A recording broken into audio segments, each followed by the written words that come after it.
Sebenarnya yang dimaksud dengan tadi ini merupakan kartu lawyerku. Lawyerku adalah produk dari Carlo Protection, dan kami sebagai anak milenial, saya dengan Bapak Made dan ada beberapa tim juga meluncurkan terobosan baru yaitu Pro, dan itu merupakan nanti akan ada istilahnya kolaps lah. Maksudnya kita kolaborasi dengan lawyerku untuk para milenial yang membutuhkan jasa konsultan atau mengenai hukum, bisa langsung bergabung dengan kami dengan Pro, yaitu Professional Restorative Organization. Jadi yang dimaksudkan dengan Pak Bun tadi, mungkin konsep ini memang belum ada di Indonesia karena konsepnya kita istilahnya mengambil ke luar negeri ya Pak ya, karena di sana orang sangat aware kepada dunia hukum, apalagi orang-orang yang mungkin mereka belum bersinggungan dengan hukum, walaupun tanpa kita sadari kehidupan kita pasti selalu bersinggungan dengan hukum. Kita melakukan perjanjian, jual beli, ataupun apa saja warisan, kita hidup di setiap negara itu memiliki aturan yaitu hukum. Jadi di luar negeri itu mungkin bukan menjelekkan negeri sendiri, mungkin karena memang kurangnya edukasi mengenai hukum. Maka dari itu saya Pro dengan Bapak Made dan teman-teman saya mempunyai terobosan baru tentang dunia hukum, yaitu untuk mengajak teman-teman yang mungkin para milenial ataupun orang dewasa untuk lebih mengerti tentang dunia hukum ataupun edukasi hukum. Makanya kenapa kita mulai menggerakkan yang namanya Pro Lawyerku, yaitu istilahnya sedia payung sebelum hujan. Karena banyak orang yang belum terlalu merasa memiliki proteksi perlindungan hukum itu sangat penting, padahal hidup kita itu semua berkaitan dengan hukum. Mungkin Pak Gun juga di channel YouTube beliau di Pengacara Guntur Laremba sangat sering memberikan edukasi hukum yang diberikan secara gratis, karena jarang ada seorang pengacara. Makanya saya sangat salut dengan beliau karena sering memberikan edukasi yang mungkin menurut masyarakat itu belum terlalu penting, padahal edukasi seperti itu sangat penting, apalagi beliau juga sedang mengalami kasus ya Pak ya, dan itu mungkin sesuatu yang sangat kalau kita pikirkan itu sangat ngeri ya Mas Made. Juga kita sebagai calon advokat itu sangat miris melihat kejadian seperti itu, namun malah di situ kami mendapatkan banyak sekali ilmu tentang hukum acara pidana, lebih tepatnya hukum acara. Di situ kami bisa belajar tentang, walaupun orang yang mengerti hukum saja bisa istilahnya terkena kasus hukum, apalagi orang-orang yang belum mengerti hukum itu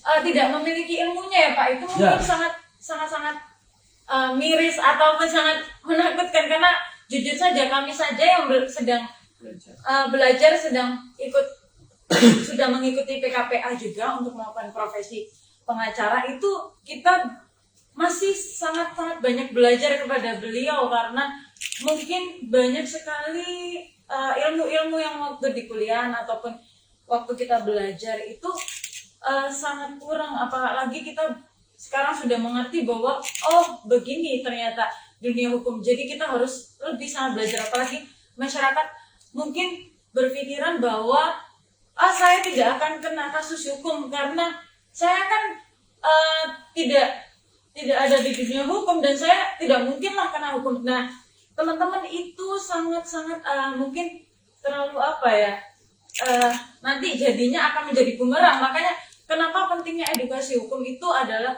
untuk berjaga-jaga, karena kita berada di Indonesia di negara ini memiliki aturan yang sifatnya mengikat dan memaksa, dan itu perlu dipelajari oleh teman-teman masyarakat luas begitu. Terlebih-lebih mereka yang aktif menggunakan media sosial. Iya. Sekarang ini media sosial sudah merupakan kebutuhan yang saya bilang melebihi dari pokok. Orang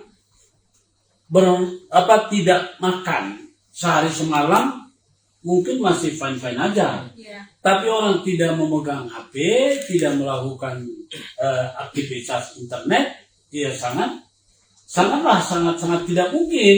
Iya. Jadi itu barangkali, jadi mungkin bisa diberitahukan bahwa perkembangan teknologi, orang bertransaksi sekarang jualan itu melalui jualan langsung sudah kurang. Tapi Iya. transaksi melalui online. Dan Online atau lebih tepatnya e-commerce itu kan lagi hype banget ya. Karena semua orang bertransaksinya lewat internet. Sekarang bahkan pinjam-pinjam uang itu juga Iya. melalui internet. Dan makanya sangat dimiriskan apabila masyarakat tidak mengerti bahwa ternyata sosial media pun diatur di hukum, di undang-undang. Apalagi sekarang marak sekali tentang undang-undang ITE yang sedang digodok oleh pemerintah ya.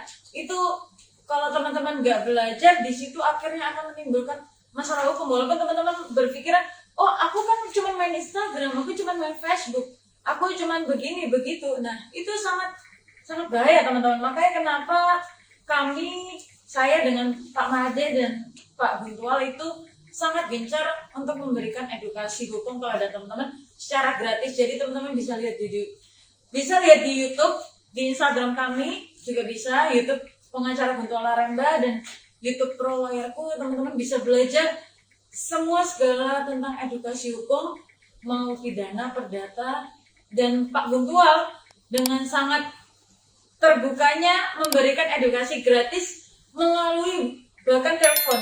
Padahal biasanya rata-rata pengacara itu tidak mungkin bukan mengeneralisirkan semua pengacara mungkin, tapi mikir-mikir pelik. iya, karena pengacara banyak yang mungkin harus memberikan harga, tapi Pak Guntual memberikan gratis tanpa biaya. Teman-teman cuma butuh, misalnya kalau tidak punya pulsa pakai WhatsApp ya, bisa pakai internet, nanti tinggal telepon tanya kasusnya seperti apa. Mungkin bukan secara keseluruhan untuk menangani kasus, tapi merupakan konstruksi hukumnya akan diberikan secara jelas dan gamblang kepada teman-teman tanpa dipungut biaya dan tanpa embel-embel bahwa akan ada tarif. Padahal sebenarnya Pak Gun juga secara profesional memberikan tarif, namun untuk masyarakat luas diberikan gratis untuk supaya mengerti hukum. Jadi mengkonsultasikan secara gratis seperti itu.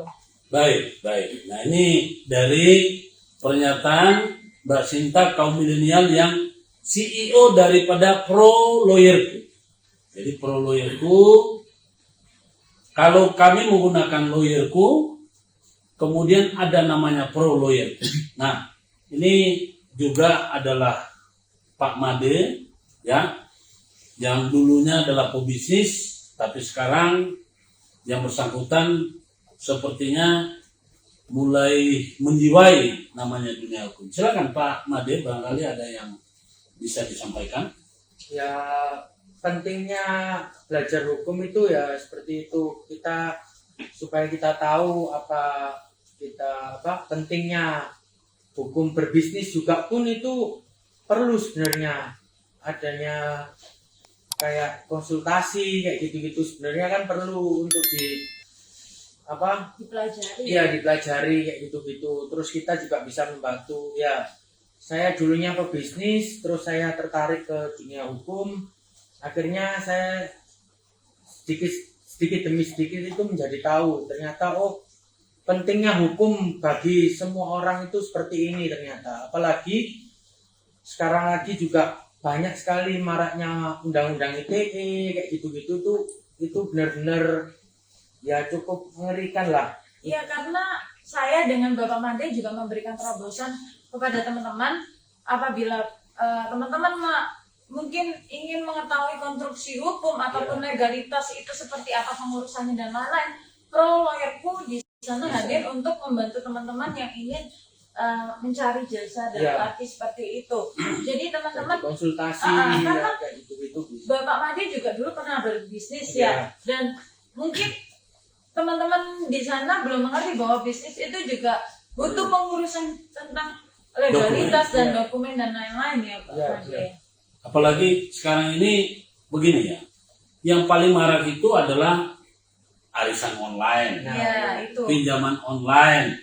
Kemudian kita lihat karena ketidaktahuan mereka terhadap hukum waris, orang tua digugat. Iya, paling banyak. Orang tua, anak menggugat orang tua karena warisan. Padahal si orang tua ini hartanya sendiri, bukan harta warisan. Itu yang kita lihat Pak, karena banyak sekali orang yang berkonsultasi, apalagi milenial, mungkin belum mengerti tentang edukasinya. Mereka mengambil tindakan yang mungkin sebenarnya itu dilarang di hukum ataupun itu sebenarnya aturannya pun sudah ada tapi mereka tidak mengetahui, itu sangat disayangkan sekali.